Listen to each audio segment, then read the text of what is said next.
Ici Éric Giagal. Avec moi, vous écoutez CPAM, Radio Union à Montréal.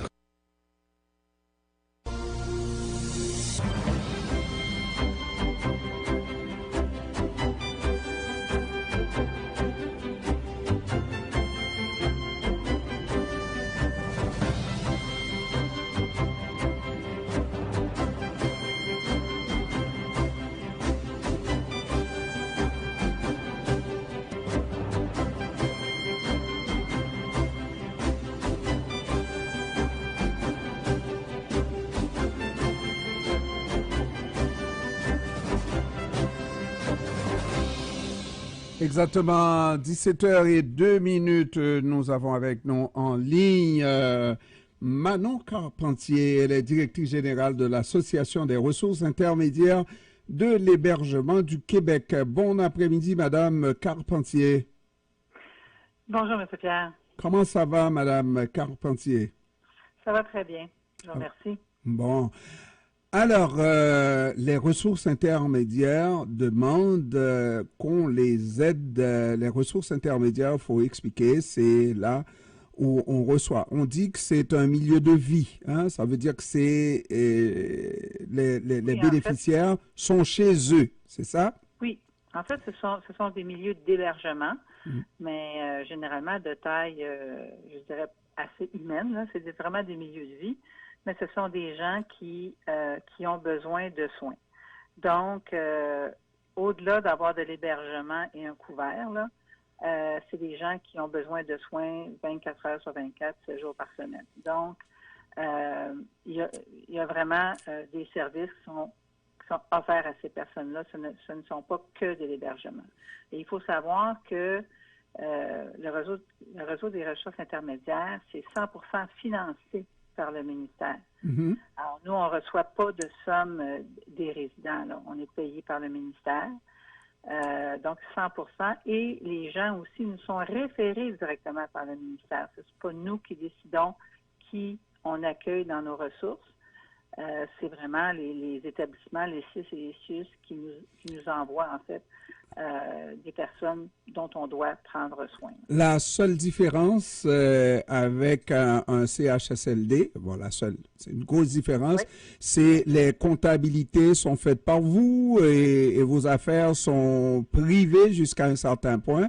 Mais dans le fond, là, vous n'avez pas à vous battre pour recevoir plus de bénéficiaires par rapport à un autre, là. Non, pas du tout. En fait, la différence avec le CHSLD, en toute honnêteté, c'est le niveau de soins. À partir du moment où le résident a besoin d'un niveau de soins plus élevé, à ce moment-là, la ressource intermédiaire n'a pas suffisamment de ressources à l'intérieur de sa ressource. Entre autres, elle n'a pas de médecin pour s'occuper des gens. Donc, les gens vont être transférés en CHSLD où ils vont recevoir des soins, disons, plus aigus. Mm-hmm. Et puis, à un moment donné, les ressources intermédiaires commencent à crier famine et c'est là la situation parce qu'il y a au moment où on se parle, une inflation qui est galopante, tout devient plus cher. Malgré tout, le coût pour chacun des patients n'a pas connu d'augmentation. Depuis combien de temps déjà? Bien, en fait, on a une entente qui date de 2020. Il faut comprendre qu'on l'a négociée durant la pandémie.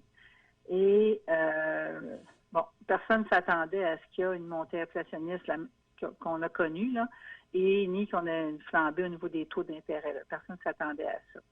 Donc, chaque année, on a une augmentation, je dirais, qui est, qui reflète l'inflation, mais minuscule, là, qui n'a rien à voir avec les coûts réels que les propriétaires doivent assumer là, depuis les dernières années. Et c'est ça notre difficulté, là, c'est-à-dire qu'on a toujours le même montant, là, mais les coûts augmentent. Alors là, on se retrouve dans une situation où normalement notre entente est renouvelable l'année prochaine. En fait, plusieurs de nos ressources se demandent comment ils vont survivre jusqu'à la prochaine négociation, là. Mm-hmm. Alors, on espère que la prochaine négociation sera positive pour tous, mais c'est pour ça qu'on demande une aide d'urgence. On a besoin d'aide en attendant de pouvoir renégocier parce que on craint pour la survie de plusieurs de nos milieux. Parce qu'on dit qu'il y a de ces ressources intermédiaires qui ne font tout simplement pas leurs frais. Ah, absolument, absolument. On a des gens qui roulent à perte là, depuis déjà quelques mois, sinon quelques années. Là. Donc, à un moment donné, il va y avoir des décisions d'affaires qui vont devoir se prendre avec regret parce que, faut le dire, là, les gens qui généralement s'occupent de clientèle vulnérable sont des gens de cœur. Mais c'est la raison pour laquelle il faut absolument trouver des solutions, là, des voies de passage en attendant notre prochaine négo. Et on ne veut pas qu'on nous oublie au budget, là, parce que si jamais au budget on n'a pas de somme allouée, ça va vraiment être difficile pour nos ressources. Et donc, vous faites une proposition dans le genre de 20 $ par jour par patient? Exact. Et vous pensez que c'est raisonnable? Ben, en fait, c'est raisonnable parce que ce montant-là ferait en sorte qu'on sortirait juste la tête de l'eau. Donc, on ne sera pas plus riche, mais juste vous donner un petit répit. Ben, c'est exactement ça. Ça va permettre aux gens de patienter jusqu'à la négo en espérant que qu'on pourra débloquer d'autres sommes et voir de quelle façon on pourra retravailler toute la façon dont on est rémunéré. Mais c'est vraiment pour permettre de donner un peu d'oxygène à nos propriétaires. Les ressources intermédiaires. Vous savez qu'à partir du moment où les propriétaires ont de la difficulté à arriver, ils doivent couper. Là. Alors, là, il faut qu'on se pose la question, où est-ce qu'on coupe? Puis, la réponse la plus rapide, c'est parfois on va couper dans les services et c'est ça qu'on veut pas. On veut pas qu'on coupe dans le personnel, on veut pas qu'on coupe dans la qualité. Alors, si on veut maintenir un réseau de qualité, il faut qu'on ait les moyens de le faire. Et puis, j'étais en train de dire que les ressources intermédiaires reçoivent toute forme de personnes avec des difficultés et dont des gens qui ont des problèmes mentaux, n'est-ce pas? En fait, on a différents types de clientèle. On a une clientèle de personnes âgées qui est quand même une bonne partie de notre réseau, mais aussi les 2 tiers de nos ressources intermédiaires, ce sont des gens en déficience intellectuelle, en santé mentale. Donc, c'est une clientèle qu'on accueille, une clientèle adulte là, dans notre réseau.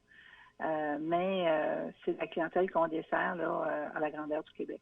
Lorsque, par exemple, une ressource intermédiaire, genre la vôtre, ferme, décide, on n'arrive plus, on ferme et on ne jette pas ces bénéficiaires à la rue.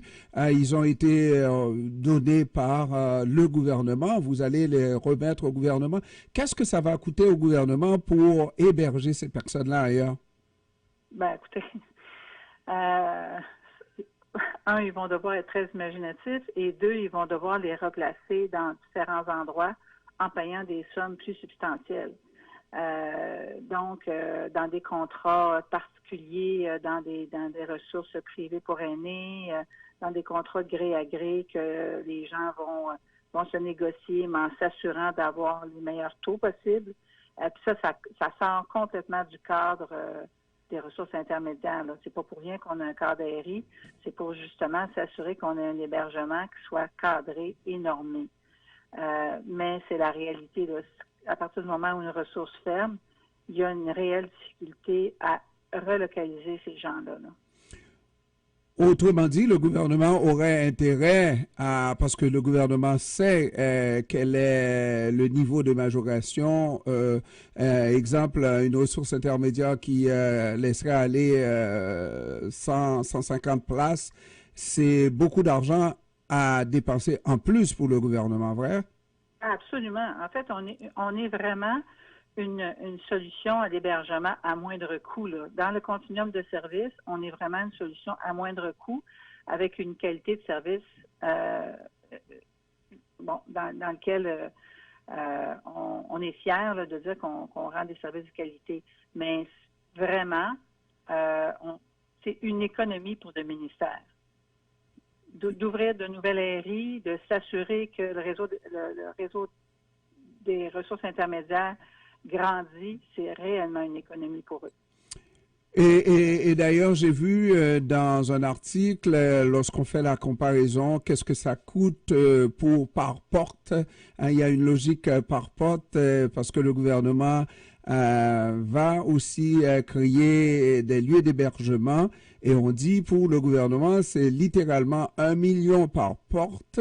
Alors que pour des ressources comme la vôtre, c'est autour de 300 000 et quelques, c'est ça?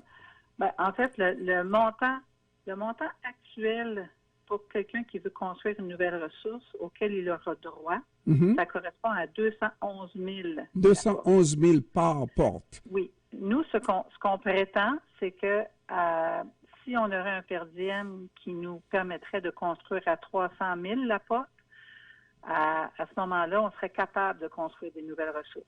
Mais qu'est-ce qu'on entend par 200 000 par porte, 300 000 par porte? Pardon, qu'est-ce qu'on entend? C'est un appartement, hein, et pour habiter cet appartement-là, nous aurons payé pour l'habiter, mais pour le construire, 300 000.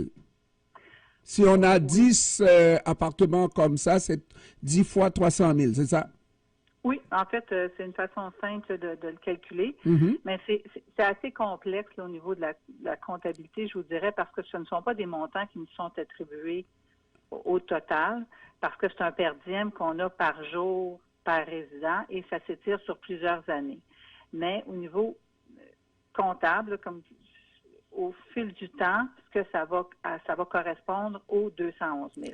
Alors, lorsque j'entends le gouvernement qui est en train de construire la maison des aînés, etc., et qu'on me dise c'est 1 million par porte, oui. Ça, je n'en reviens pas parce que si je prends la logique d'appartement, est-ce qu'un appartement avec le temps, peu importe ce qu'on ajoute, pourrait coûter jusqu'à 1 million, un appartement, ça, même s'il s'agirait d'un 6,5? Oui, en fait, il faudrait poser la question directement au ministère. Là. C'est sûr que la comparaison est difficile à faire. Là. C'est un peu boiteux. Là. Mais assurément que nous, ce qu'on est sûr, là, c'est que pour 3 fois moins cher, on est en mesure de construire des endroits où on peut accueillir les gens de façon sécuritaire, dans des beaux milieux où les gens se sentiraient chez eux. Ça, c'est réellement notre prétention. Et c'est ce que vous réussissez à faire à moindre coût, et le gouvernement le sait aussi. Si on est attentif à vos revendications, on est sûr que ça va se négocier, mais qu'on va finir par trouver une entente, d'autant que le gouvernement sait qu'il y a une situation inflationniste qui s'abat sur le Québec depuis un bon petit bout de temps. Est sûr que le gouvernement sera attentif à vos revendications. Merci beaucoup, Manon Carpentier. Elle est directrice générale de l'Association des ressources intermédiaires de l'hébergement du Québec. Merci, Madame Carpentier, d'avoir pris du temps de nous parler cet après-midi. Merci de votre temps, M. Pierre. Merci. Au revoir. Au revoir.